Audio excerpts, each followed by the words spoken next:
Long ago, in the land of Nubia, present-day Sudan, there was a great African kingdom called Kush. The Kushites were powerful, and for a time they even ruled over Egypt, during what historians call the 25th dynasty. This period was also called the Black Pharaohs era because the kings of Kush ruled both Nubia and Egypt. But Egypt eventually grew strong again. The Assyrians invaded, and the Kushites lost control of Egypt. After this defeat, the Kushite rulers focused on their homeland in Nubia. At first, their capital city was Napata, near the sacred mountain called Jebel Barkal. Napata remained an important religious center where the priests of the god Amun had great influence. However, Egypt continued to threaten the Nubians. Around 600 BCE, one Kushite king decided to move the royal capital further south, away from Egyptian attacks. The new capital was Meroe, a city located along the Nile but much deeper into Nubia. Meroe was chosen for good reasons. The land around it was rich in iron ore for making weapons and tools. There was plenty of wood for fueling iron smelters. The soil was fertile, good for farming. Its location was safer from Egyptian invasions. This move marked the beginning of what historians call the Meroitic Kingdom, the successor to the earlier Napatan phase of Kush. Meroe soon grew into a great and lively city. Travelers described it as filled with temples, palaces, and pyramids. The royal family built hundreds of pyramids in the desert near the city, where kings and queens were buried. The rulers of Meroe became famous for their use of iron. While Egypt was known for stone monuments, Meroe was known for iron smelting.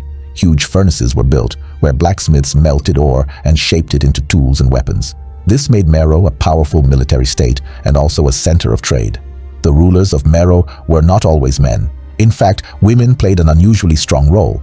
Many times the kingdom was ruled by a kandake, a queen mother or queen regnant. These women were respected as powerful leaders who could command armies and make political decisions. The people of Meroe had a rich culture that blended Egyptian and African traditions. They built temples to Egyptian gods like Amun, but they also worshipped their own unique gods. One of the most important was Apedamak, a lion-headed war god who represented strength and African identity. Meroe is also remembered for its art and architecture. The pyramids of Meroe are smaller than those of Egypt, but there are far more of them. Today, over 200 pyramids still stand in the desert of Sudan. Perhaps the most important cultural achievement of Meroe was the creation of their own writing system. Around 300 BCE, the Meroitic script was developed. It was one of the first alphabets created in Africa, showing the independence of Meroitic culture. Unfortunately, even today, scholars cannot fully read this script. Only parts of it have been understood, meaning the full story of the Meroitic people is still hidden. Meroe became wealthy because of trade. Its location made it a crossroads of Africa. From the south came goods like gold, ivory, ebony, animal skins, and slaves. These were carried by caravans across the desert or shipped along the Nile. In return, the Meroites traded with Egypt and the wider Mediterranean world. They imported cloth, glassware, wine, olive oil, and luxury goods. Some goods even came from as far away as India through the Red Sea trade routes. Meroe also controlled routes into the interior of Africa, which made it a powerful link between Central Africa, Egypt, and the Greco-Roman world. In 30 BCE, Egypt fell under the control of the Roman Empire after Queen Cleopatra and Mark Antony were defeated. This brought the Romans directly to Nubia's border. The Romans wanted to expand south into Meroe's territory, but the Meroitic people resisted. One of the most famous events in Meroe's history was the war against Rome, led by Queen Amanirenas, a Kandake. Around 24 BCE, Amanirenas led her soldiers in battle against the Romans. She was said to be fearless, even after losing one eye in combat. The Meroites attacked Roman garrisons and even destroyed statues of Emperor Augustus. The Romans retaliated, marching deep into Nubia, but they could not fully defeat Meroe. After years of fighting, a peace treaty was signed. This treaty allowed Meroe to remain independent, and trade between the two empires was restored. This was a huge victory for Meroe, because few kingdoms could stand up to Rome and remain free.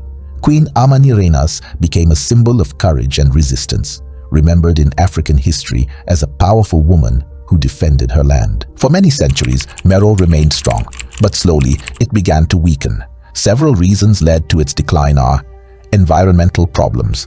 Too many trees were cut down for iron smelting, leading to deforestation. The land became less fertile for farming. shift in trade routes. Over time, international trade moved to other routes, bypassing Meroe. The kingdom lost wealth and importance. Religious changes. The priests of Amun, who once gave unity to Nubia, lost influence, while new faiths spread across Africa. Finally, a new rising power appeared, the Kingdom of Aksum in present-day Ethiopia. Around 350 CE, Aksumite armies attacked Meroe and destroyed its power. After this, the Meroitic Kingdom came to an end. Even though Meroe fell, its legacy continues. The pyramids of Meroe still stand in Sudan today, silent witnesses of a powerful African kingdom.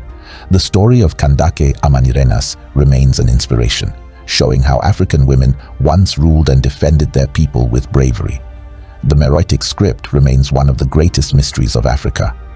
If one day it is fully translated, it may reveal countless hidden stories about this ancient kingdom.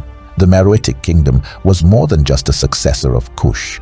It was a center of African power, culture, and innovation, a kingdom that stood proudly between the worlds of Africa and the Mediterranean.